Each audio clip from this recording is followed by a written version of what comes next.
doesn't want him, I'm going to be hard-pressed to find out that when he gets in there and he starts hot-lipping the execs over there, he's going to get him a job with some pretty high power. And God forbid, the Tony Khans and the Dustin and then the Rhodes and I said Dustin. If they get on board with it, he's going to run the company again. But well, I doubt it. Ted Turner's a lot more hands off than he was in WCW. But he's still going to be able to say, "Hey, look, I got these numbers on TNT. You're still not getting these kind of numbers, and I can bring them up to this." And he's going to say, "What?" I doubt he can get those kind of numbers because their counter can be, well, your Impact numbers got up to what we got on our debut. Yeah, but the problem with what they're saying is the budget. The difference is the money. And speaking of money, how long is it before we start hearing AEW complain about going town to town? Or do you think they're making money off these shows? Well, they look like they're selling out. I mean, even last night, you could tell there was a few empty seats, but it looks like they're selling. You couldn't tell that. You're making it up. AEW's perfect. Okay, this is about Twitter. AEW isn't paying your car payments, paying your mortgage payments. You never have to work again, curing world hunger and cancer. No. But empty seats? Really? Yeah, they were nearly sold out. You could tell that they had a few seats that were empty, but they weren't like there wasn't like a whole row tarped over. Oh, it didn't look like a WWE event. Yeah. Why do they can't see the tarp as good as you can see the chairs? No, Vince tries to create the visual illusion they're sold out, and they're not. Because Vince also makes up numbers. We sold out 20,000 seats at this 16,000 seat arena that has where we have less than 4,000 people. You can't exaggerate the number more than what the building holds. Well, Vince has been caught in that lie multiple times. What? Vince has been caught doing that multiple times. Oh, yeah. You can't go by what WWE tells you the ratings are because they'll say they're getting over 3 million people and they're barely pushing 2 million. I don't know. AEW's running a commercial saying 18 million people last week. That's the whole fucking United States was tuned in last week. 18 million. Where the hell did they come up with that number? I don't know, just fucking being just big. I mean, 1.8 maybe. They had like a 2 point. They had like just flipped it, right? They just flipped it. 8.1 sounds much better than 1.8. All right, but in all seriousness, Bischoff gets in the office. Does it change everything? Or I hope that they don't make the mistakes of hiring people they have. Guaranteed contracts is one thing they have to stay away from, which I don't know. There's probably already guaranteed contracts out there. And if there is going to be guaranteed contracts, there has to be an age limit on the guaranteed contract. But personally, I think, stop talking to my dog. There has to be a limit. There just doesn't need to be guaranteed contract. The idea that you're going to pay somebody that if they get hurt, which if they get hurt and you pay them to sit home, that's good ethics. But if they go work for the WWE and you're still paying them to work for you because they got guaranteed money, yeah, that's or just pay to sit on the couch just because. The thing about AEW is they don't have to pay you to stay at home because their contracts are they unlike WWE, which is something that you and I have covered over the years. AEW has something that most jobs would give you: insurance. Yeah. Health insurance, dental insurance. Well, that brings you to work because you don't. if they can put it in the contract that you lose your insurance, it'll bring you to work. Well, yeah, they're doing the standard practice for any job, dude. They're giving out health insurance. You know, as long as you're contracted with them, you have health insurance. That was one of the things that they guaranteed. You know, you sign an AEW contract as a wrestler, you have health insurance. Well, you have to be the way I heard it, Tony Khan explain it, is you have to be making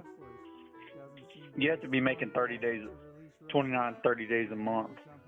You basically have to really be working your ass off, not just working on Wednesdays. Yeah, but that's the thing. Hey, in my opinion, they blew it with Darby, though. They really fucked that up. That was a chance he should have got the strap. Not that I thought that was going to happen.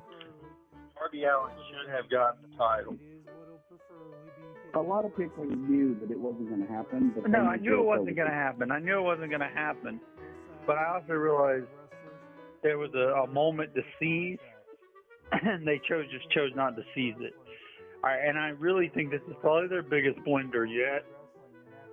I can't look at a time when they made a mistake like this, and you can look back and if Darby Allin becomes a big star, I guess it'll be overlooked. But if Darby Allin never becomes a star, I think we'll all look at this moment. If Darby Allin never becomes world champion, we'll all look at this moment. And then, even if he does become world champion, remember Samoa Joe became world champion, but his moment had already slipped to become. What fucked up? What they did with Samoa Joe to fuck up was they had him face Kurt Angle upon his debut, and they had him lose to Kurt Angle, and that's where everything started going downhill. Because prior to that, Samoa Joe was the undefeatable, unstoppable Samoan submission machine. He should have beaten Kurt Angle at least 2 out of 3. But because Kurt Angle ended up winning the rubber match, you know, and getting the best of the 3, you know, that's where I think Joe ended up coming out of that with more victories than Kurt, but I might be. No, Kurt won the first one, Joe won the rematch, and then Kurt Angle won the third one, and ended up going on to be a focal point for TNA for over 10 years. Yeah. Well, don't do that. Yeah, I mean, look, here's my take on those. Not those two guys are built different though. Darby Allin is built as a underdog. Which I don't think he should be, by the way. I'm not sure he should be built as an underdog. But here's the thing. Here's my take on it. Of course, they're going to keep the title on Jericho right now because he is the established star, and then we both had that discussion when he won it. But putting him up against Jericho, showcasing him, showing that he can go to that level because he's a nobody, just like most of their roster. They have to establish him. Damn, that was a roll. Yeah. I mean, it's the truth. Sure. They're nobody. And it shall set you free. Yeah, I mean, this is not WCW, okay? You don't have a bunch of guys that already had name value elsewhere. Which is good. It's more positive to that than negative. It means you can craft them and mold them, and you can make them into your guys. Yeah, and that's the thing. Darby Allin is one of those guys that could have won the title. But the thing is, if he wins the title now, what's the bigger? Okay, you beat Jericho. Okay, cool. We don't know if there's rematch clauses. God, I hope there's not. But because I'm tired of that being a staple for everything. Because Impact didn't even consistently have that. Unless you were somebody like Jarrett, I put it in my contract. Well, yeah, and if it was storyline, it does make sense for guys to put that in their contract. But it should be a thing is there was no rematch clause in your contract. I mean, I kind of like the rematch if you did use the I put it in my contract line.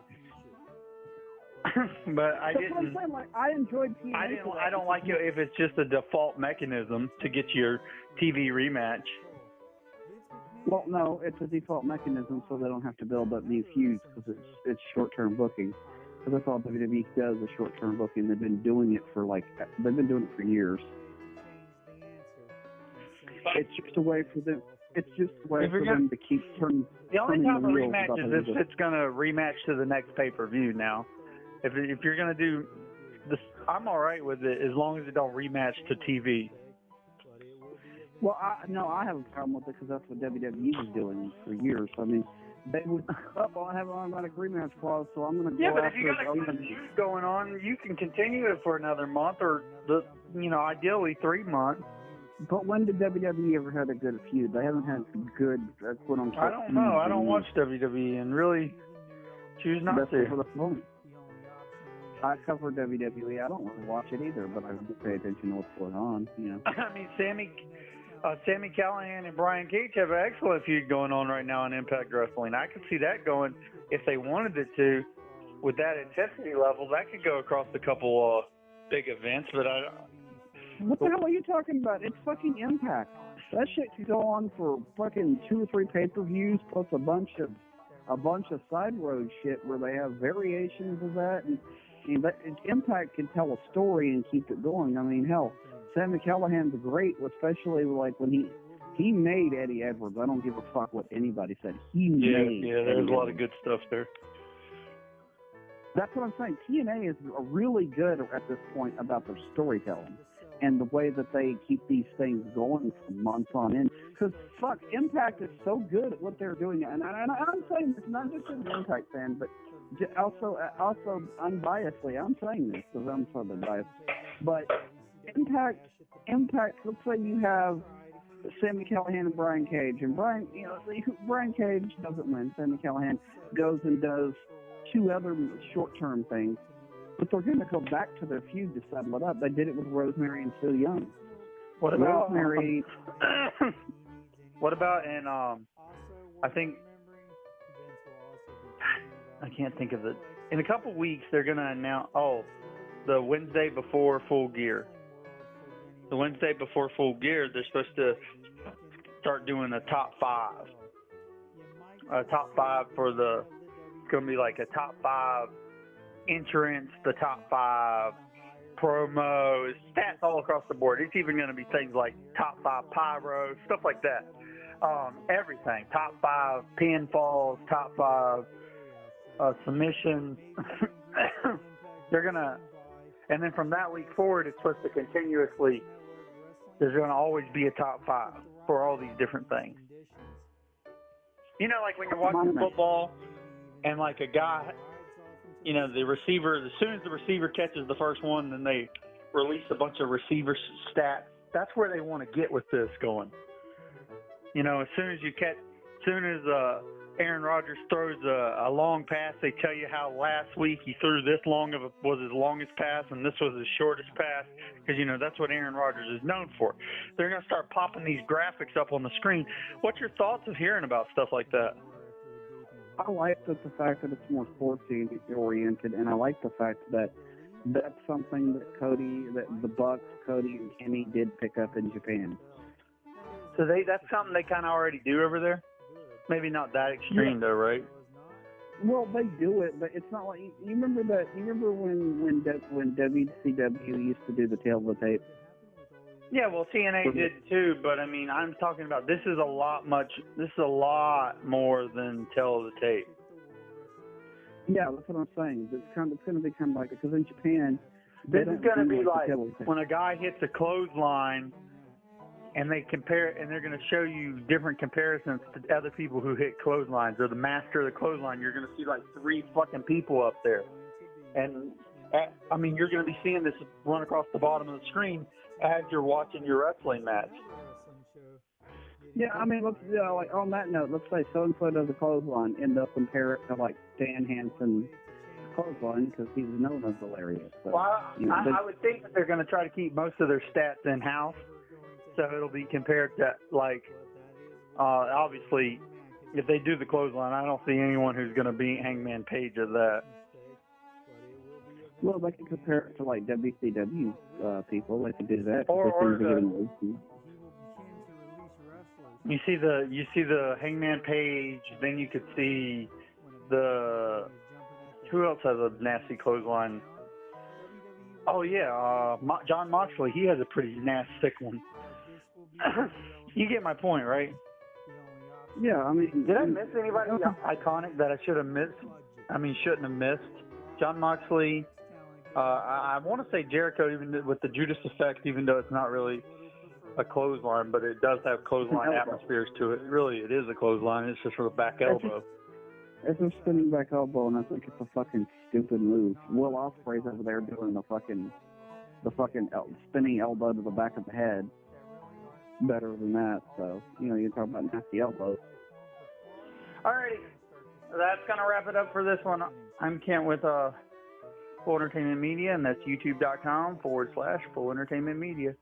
And this has been Don the Bomb, even though he hates that name. So, Don, what's your name? I just go by rule of all hosts now. All right, I got you, Don. All right, this is Kent one more time with Full Entertainment Media. That's youtube.com/Full Entertainment Media. If Don doesn't want him, I'm going to be hard-pressed to find out that when he gets in there and he starts hot-lipping the execs over there, he's going to get him a job with some pretty high power. And God forbid, the Tony Khans and the Dustin and then the Rhodes and I said Dustin. If they get on board with it, he's going to run the company again. But well, I doubt it. Ted Turner's a lot more hands off than he was to WCW. But he's still going to get. He's going to be able to say, "Hey, look, I got these numbers on TNT. You're still not getting these kind of numbers, and I can bring them up to this." And he's going to say, "What?" I doubt he can get those kind of numbers because their counter can be, well, your Impact numbers got up to what we got on our debut. Yeah, but the problem with what they're saying is the budget. The difference is the money. And speaking of money, how long is it before we start hearing AEW complain about going town to town? Or do you think they're making money off these shows? Well, they look like they're selling out. I mean, even last night, you could tell there was a few empty seats, but it looks like they're selling. You couldn't tell that. You're making it up. AEW's perfect. Okay, it's about Twitter. AEW isn't paying your car payments, paying your mortgage payments. You never have to work again, curing world hunger and cancer. No. But empty seats? Really? Yeah, they were nearly sold out. You could tell that they had a few seats that were empty, but they weren't like there wasn't like a whole row tarped over. And it didn't look like a WWE event. Yeah. Why do they can't see the tarp as good as you can see the chairs? No, Vince tries to create the visual illusion they're sold out, and they're not. Because Vince also makes up numbers. We sold out 20,000 seats at this 16,000 seat arena that has where we have less than 4,000 people. You can't exaggerate the number more than what the building holds. Well, Vince has been caught in that lie multiple times. What? Vince has been caught doing that multiple times. Oh, yeah.